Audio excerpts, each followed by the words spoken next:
Друзі, вітаю! Ви на каналі Монетний двір. Мабуть, більшість з вас хоч раз в житті чули ім'я Ролан Гарос, особливо ті, кому не байдужий теніс. А чи знаєте ви, ким була ця людина, чим він прославився? Пропонуємо вам на огляд пам'ятну монету в 10 французьких франків, присвячену до сторіччя з дня народження Ролана Гароса, та розкажемо, ким він був. Обов'язково підписуйтесь на канал та починаємо.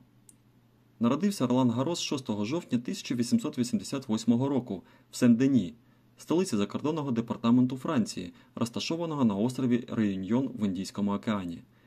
Незабаром батьки переїхали до Сайгона, з 1975 року Хошимін, В'єтнам. У дитинстві грав на фортепіано. Через відсутність у місті французької середньої школи 11-річного підлітка відправляють на навчання до Франції. З цього моменту до кінця свого життя Гарос вестиме практично самостійне життя. Навчався у коледжі Станіслас у Канах, активно займався велоспортом та футболом. Після закінчення коледжу переїхав до Парижу. У Парижі Гарос уперше побачив аероплан, після чого кар'єра бізнесмена його більше не цікавила. В 1909 році Гаросу вдалося умовити відомого пілота Альберта Сантос-Дюмона навчити його літати. Через рік він отримав ліцензію пілота і незабаром став одним із найкращих авіаторів Франції. Так, наприклад, у знаменитих повітряних перегонах Париж-Лондон-Париж 1911 року він посів друге місце. У 1912 році встановив світовий рекорд висоти польоту – 5610 метрів, а на наступний рік прославився тим, що 23 вересня першим здійснив безпосадковий переліт на літаку Моран-Сольніє з двигуном 80 лошадиних сил через Середземне море від Фрежюс на півдні Франції до Бізерта у Тунисі менше ніж за 8 годин. А це 730 кілометрів. Неодноразово брав участь у демонстраційних польотах у Європі та США. Під час одного з таких показових повітряних виступів у Німеччині його застає початок Першої світової війни. Гаросу вдалося вночі без допомоги обслуговуючих німецьких техніків завести свій літак і вдало перелетіти до Франції. У той час лише поодинокі авіатори наважувались літати в темний час доби. Після повернення до Парижу Гарос добровільно вступив на військову службу. Виконуючи розвідувальні польоти, йому хотілося у повітрі збивати німецькі літаки. Йому вдалося встановити на літак кулемет, який стріляв би між лопатями пропелера завдяки приривнику стрілянини. Гарос розрахував, що близько 7% куль все одно потрапляють у лопаті. Тому він сконструював спеціальні трикутні металеві щитки для тилової частини лопатей. Щитки встановлювалися під кутом, щоб кулі не рикошетували у бік фюзеляжу. Завдяки вдосконаленому кулемету Ролан у квітні 1915 року збив 3 літаки, але 19 квітня був сам підбитий з землі і здійснив аварійну посадку на ворожій території. За іншою версією, через засміченість топлопроводу. У результаті полон. Через 3 роки його чергова спроба втекти увінчалась успіхом. На батьківщині відомому авіатору пропонують зайнятися навчанням молодих пілотів, але він наполяг на поверненні на фронт.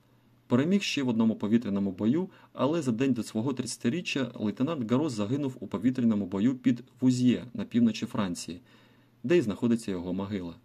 Через 5 тижнів після його смерті було підписано перемир'я. У деяких виданнях та публікаціях Ролану Гаросу приписують титул першого повітряного асу, що передбачує знищення в повітрі 5 або більше літаків. Однак їм було збито лише 4, але його з упевненістю можна вважати героєм Першої світової війни та першим льотчиком-винищувачем. На аверсі монети розміщено.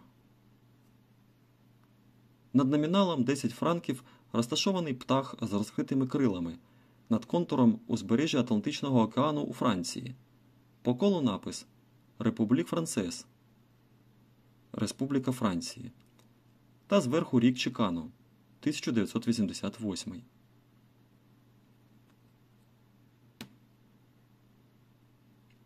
На реверсі монети по центру зображена фігуру Ролана Гароса під його літаком Моран-Сольніє тип Н.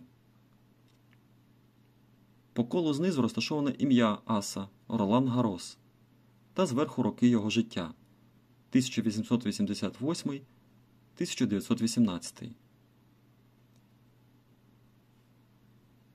На гурті монети